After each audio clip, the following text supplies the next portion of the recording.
기도의 사람 야고보 14번째 시간 맹세보다 기도라는 제목으로 말씀을 나눕니다.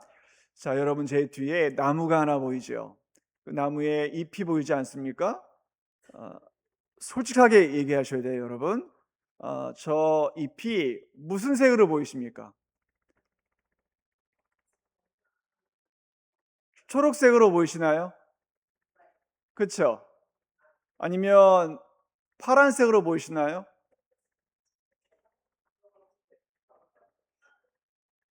자, 여러분 깜짝깜짝 놀란다니까?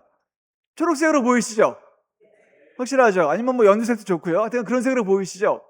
근데 만약에 제가 여러분에게 여러분 잘못했어요, 저거 파란색이에요, 그럼 뭐라고 그러시겠습니까? 아니요 하시겠죠. 확실합니까, 여러분? 아니요입니까? 이거 확실해야 되는데. 자, 그러면 여기 있는 사람들이 나 빼고 모두 다 아이 저거 파란색이잖아, 그럼 여러분 뭐라고 하시겠어요? 그러면 생각이 달라지죠. 어떤 연구기관에서 나 빼고 모든 사람들이 다 저건 파란색이야, 이건 바보다, 저건 파란색이지 무슨 초록색이냐, 그러면 그 사람들은 모두 다 저건 파란색이라고 부른다는 겁니다. 대세를 따라가야지, 나 혼자 이렇게 하면 안 되지, 모든 사람들이 저건 다 파란색이라고 하는데 나 혼자 왜 저걸 초록색이라 그래, 난 이상한 사람 되는 건데, 이렇게 생각을 하고 파란색이라고 부른다는 거예요. 사랑하는 성도 여러분, 마태복음 5장 34절에 예수님께서 맹세하지 말라, 하늘로도 땅으로도 예루살렘으로도 너의 머리로도 맹세하지 말라, 예 할 건 예하고 아니요 할 건 아니요 하라 말씀하셨습니다. 이 말씀을 잘 들어보셔야 됩니다. 예 할 건 예 해야 되고 아니요 할 건 아니요 해야 되거든요. 이게 너무 당연한 거잖아요. 그게 왜 예수님의 말씀이셨을까요? 그게 어렵거든요. 예 해야 하는데 우린 아니요 하고, 아니요 해야 되는데 우린 예 하거든요. 그게 어려운 거거든요. 그렇기 때문에 주님께서는 그걸 맹세라고 이름을 붙이셨고, 그 거짓 맹세 때문에 주님과의 관계가 망가지고 그 거짓 맹세로 인해 기도하지 않게 된다는 것입니다. 자, 사랑하는 성도 여러분, 로마 황제가 신이라고 했던 로마 제국에서 로마 황제는 신이야 아니야? 신이지, 예, 모두 다 예했습니다. 그리스도인들은 아니요 했거든요. 아니요 하면 어떻게 되는 거예요? 죽는 겁니다. 아니요 하면 박해를 받거나 순교당합니다. 그렇기 때문에 로마 황제는 신이지, 다 예 하고 산 겁니다. 만약에 거기서 로마 황제가 신이야? 아니요, 예수 그리스도만이 퀴리오스 신입니다, 그럼 죽는 겁니다. 그렇기 때문에 예 해야 되는데 아니요 하는 것이고, 아니요 해야 되는데 예 하기 때문에 기도를 안 한다고요. 이것은 매우 심각한 영적인 문제였다는 것입니다. 그래서 이 문제를 야고보 사도가 깊이 고민했던 것 같아요. 우리가 기도하지 않는 이유가 바로 여기에 있구나. 예해야 되는데 예를 못하는구나. 우리가 뭔가 두려워서. 아니요 해야 되는데 아니요를 못하는구나. 뭔가 두려워서. 이게 뭔가 막고 있다는 것입니다. 자, 그래서 오늘 이 본문을 우리가 봐야 될 텐데, 우리의 죄성이 이렇게 무섭다는 것입니다. 단순히 뭔가 거짓말하는 문제가 아니라 우리의 죄성이 우리를 이렇게 막아선다, 하나님과의 만남을 막는다는 것입니다. 우리가 잘 아는 출애굽기 20장 16절에 보면 9번째 계명이 나옵니다. 여러분, 이 9번째 계명이 기억나시나요? 내 이웃에게 거짓 증거하지 말라 말씀하십니다. 이건 풀어서 설명하면 너의 이웃에게 불리한 거짓 증언을 하면 안 된다라는 것입니다. 자, 그럼 우리가 이 구절을 묵상해 봐야 되는데, 그 당시에 재판장에서 일어나고 있는 거짓 증언에 대한 말 아닙니까? 이 거짓 증언은 이 당시에 매우 중요했는데, 이거 왜 중요했냐면, 여러분 지금에야 어떤 재판을 볼 때 어떻게 재판을 합니까? 공정한 수사를 하려고 노력을 하고, 또 객관적인 수사, 과학적인 수사, 이 증거를 통해 우리가 재판을 하잖아요. 그런데 그 고대 근동 사회에서는 과학적이고 객관적인 수사와 이 증거 수집을 하기가 어려웠거든요. 그렇기 때문에 뭐가 제일 중요했냐면 그 현장에 있었던 증인의 증언, 그게 가장 중요했던 겁니다. 자, 그러면 그 증언이 가장 중요한데, 자, 이런 생각을 한번 해보시죠. 자, 여러분이 이제 증언대에 서야 됩니다. 여러분이 증인이에요. 그런데 내 증언이 결정적으로 중요한 역할을 해요. 나는 올바른 증언을 해야 되는 겁니다. 자, 그런데 원고든 피고든 돈이 많은 사람이 나한테 온 거예요. 돈이 많은 사람이 나한테 와가지고 한 1,000억이라고 생각해 보세요. 1,000억? 1,000억을 나한테 딱 주면서 거짓말 좀 해줘. 거짓 증언 좀 해줘. 못 봤다 그래. 난 아니라 그래. 그럼 여러분 뭐라고 하시겠어요? 오케이. 아유, 돈이 필요했는데 얼마나 좋아요, 여러분. 내가 집 사야 되는데, 우리 애들 대학 보내야 되는데 1,000억을 준대요. 내가 한마디만 해주면 되는 거예요. 그냥 거짓말만 하면 되는 거예요. 예해야 되는데 아니요만 하면 된다니까요. 아니요 근데 예만 하면 된다니까. 그럼 1,000억이 생겨요. 얼마나 기뻐요 이게요. 그래서 이게 문제가 생겼습니다. 위증이 생기기 시작했어요. 그러니까 지금에야 어떤 선서를 하거든요. 만약에 내가 위증을 하면 벌을 받겠습니다, 이렇게 선서를 하거든요. 그 당시에는 이게 없으니까 어떤 하나의 위증을 억제할 수 있는 장치래요. 그게 뭐냐면 신의 이름으로 맹세하라 그럽니다. 신의 이름으로. 너가 어떤 신을 믿던지 너가 믿는 신의 이름을 맹세해, 이렇게 하고 증언을 시작해요. 왜 그러냐면 그래도 신은 두려워할 줄 아니까, 그래도 여호와는 두려워하니까, 거짓말하면 하나님 앞에 혼나, 이걸 알기 때문에 신의 이름으로 맹세를 시킨 거예요. 처음에는 무서웠죠. 처음에는 신의 이름으로 맹세를 하고 했죠. 그런데 세월이 지나가다 보니까 어떻게 됩니까? 빈부격차가 생기고 권력자가 생기고, 이러다 보니까 신보다, 하나님보다 뭐가 더 무서워요? 주먹이, 돈이, 권력이 그게 더 무섭거든요. 그 점점 하나님은 아래로 내려가는 겁니다. 그러니까 점점 하나님은 변수가 되고 돈과 권력이 상수가 되기 시작하네요. 그럼 이제부터 이게 뭐가 됩니까? 신의 이름으로 맹세하는 것도 다 이게 헛되게 되는 거예요. 이제부터는 모든 맹세가 어떻게 되냐면 나를 증언하고 나를 증명하고 내 자신을 드러내는 그런 일로 맹세를 하게 되더라는 것입니다. 그래서 오늘 이 본문에 야고보 사도가 이런 말씀을 하고 있었던 겁니다. 자, 오늘 이 본문 12절 말씀을 제가 성경 원문으로 읽어드릴 테니까 잘 들어보십시오.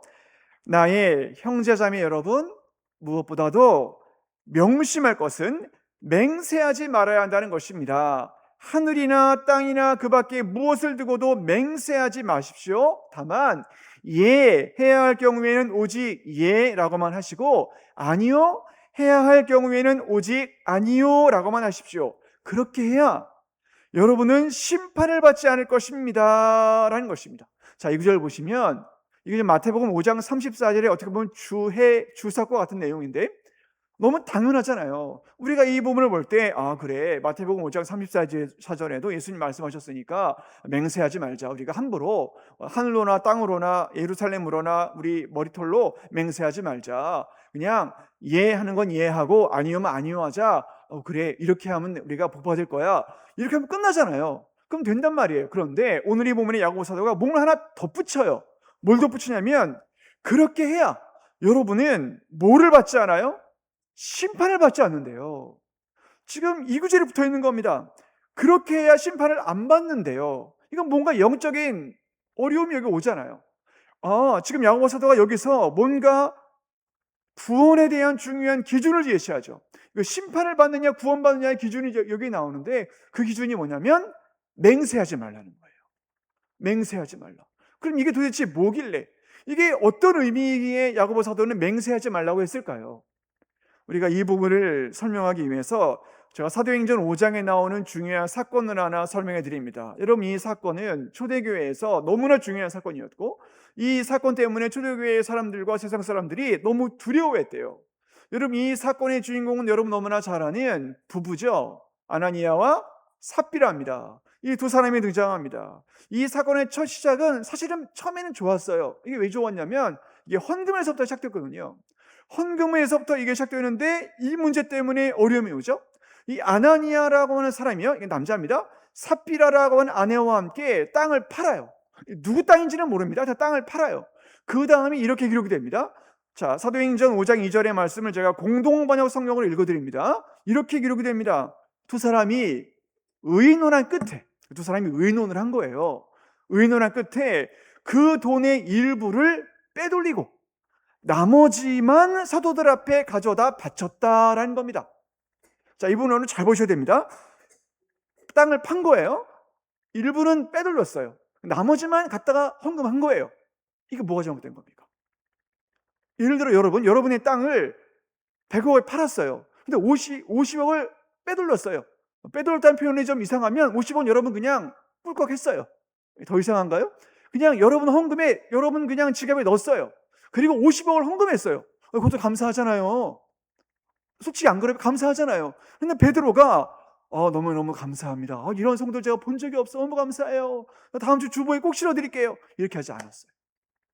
뭐라고 그러냐면 이렇게 얘기하면 전혀 뜻밖의 말을 해요. 사도행전 5장 3절 4절 말씀.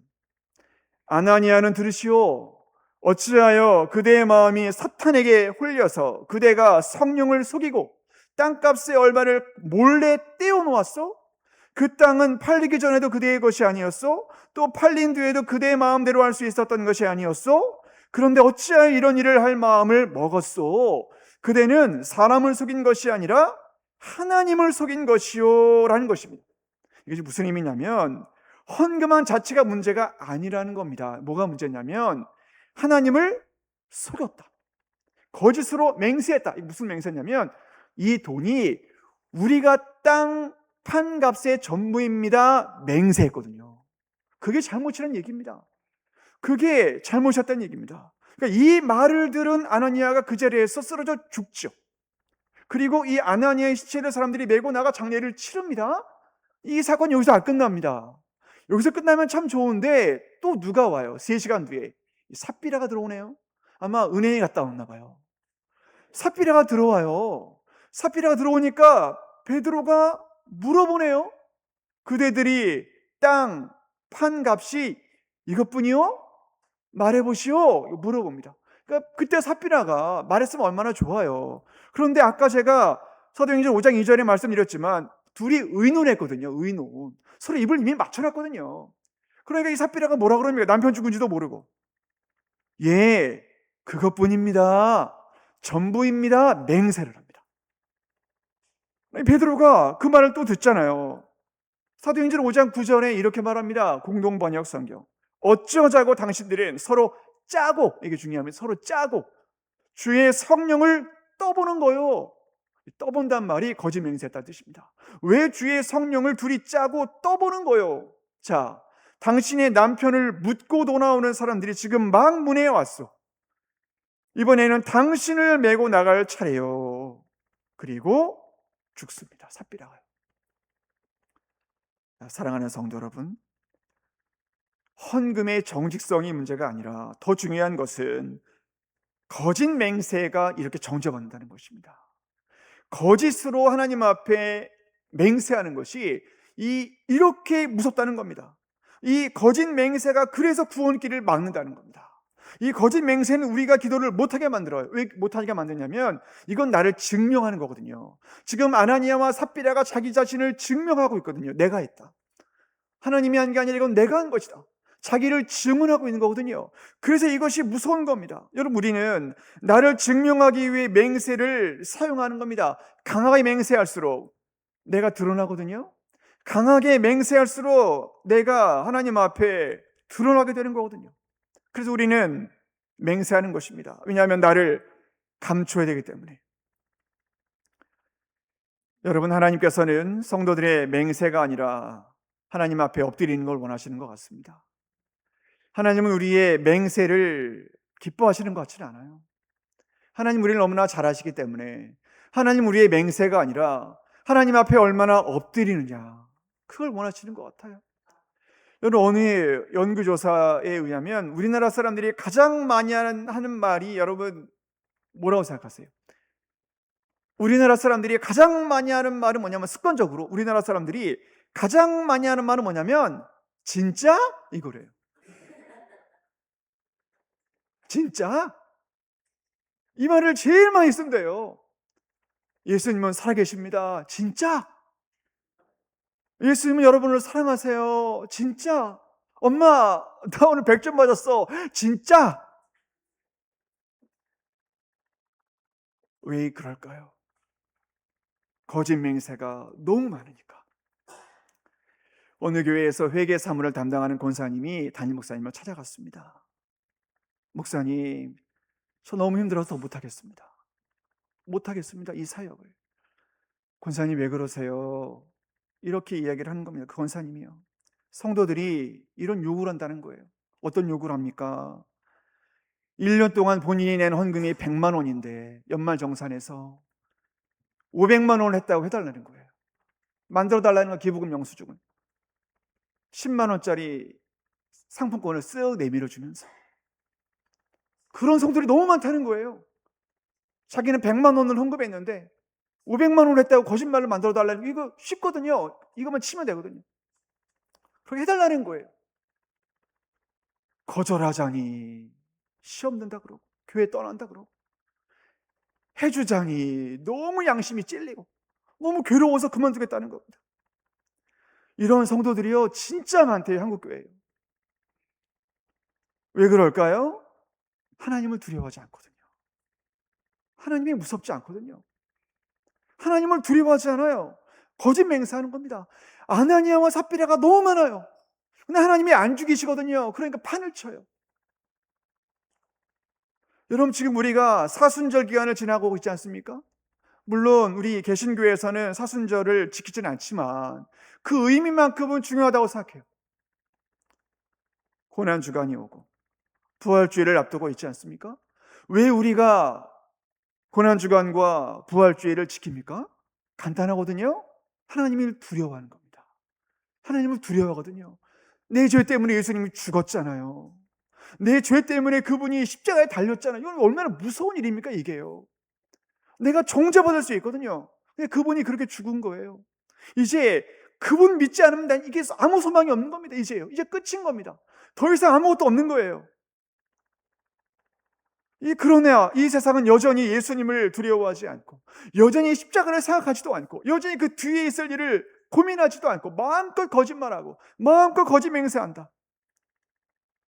사랑하는 성도 여러분, 거짓 맹세는 우리를 지옥으로 이끌고 갑니다. 왜냐하면 그것은 내 증명을 하기 때문에. 하나님은 사라지고 기도하지 않는 내 모습을 증언하기 때문에 이 거짓 맹세는 너무나 무서운 것입니다. 작년에 노벨 생리의학상을 받은 미국인이 있는데, 프레드 램스벨이라는 이 박사입니다. 이 프레드 램스벨이라는 이 박사가 노벨 생리의학상을 이제 받아야 되는데, 노벨 그 재단에서 어쨌든 당사자한테 전화를 해줘야 될 거 아니에요. 당신이 수상자라고. 이 전화를 아무리 해도 이 사람이 받질 않아요. 전화를 아무리 해도요. 전화를 해줘야 받아야 될 텐데 안 받아요. 왜 안 받았냐? 나중에 이분이 알았대요. 왜 안 받았냐 이렇게 물어봤더니, 이분은 매년마다 로키 산맥 깊숙한 곳에 들어가서 핸드폰도 안 되고 이제 전화기도 안 되고 아무것도 안 되는 이 산속에 들어가서 조용히 하나님을 만난대요. 그러니까 아무것도, 이 통신도 안 되고 아무것도 안 되는 데 가서 조용히 주님만을 그냥 만난대요. 제가 그 분의 이야기를 들으면서 이런 생각을 하는 거예요. 우리가 지금 고난주간을 앞두고 있고 부활주일을 앞두고 있는 이때, 우린 과연, 아니 우리가 아니라 과연 나는 스마트폰이 없이 하루라도 살 수 있을까? 과연? 자, 이 자리에는 여러분들 어떠세요? 여러분들은 스마트폰 없이 하루라도 살 수 있으세요? 아멘이 없는 거 보니까. 오늘을 살아가는 우리 인생들의 가장 큰 위험은 뭐냐면 영적인 주의력이 없다는 거예요. 그러니까 영적으로 5분도 집중을 못한대요. 5분도. 영적으로 5분도 하나님의 말씀을 묵상하지 못한다는 거예요. 조금만 지나면 영적으로 막 분란이 온다는 거예요. 예배당에 와서도 핸드폰 붙잡고 있다는 거예요. 예배당 와서도 영적인 주의력이 없다는 거예요. 주의력이 상실돼가지고 불안해 못 견디는 거예요. 이게 없으면. 그러니까 말씀 묵상을 안 해요. 그러니까 깊은 기도 못 해요. 그러니까 말씀이 내 안에 머무르지를 못해요. 클릭 한 번만 하면 배송이 오는데요. 클릭 한 번만 하면 설교 들을 수 있는데요. 클릭 한 번만 하면 뭐 볼 수 있는데요.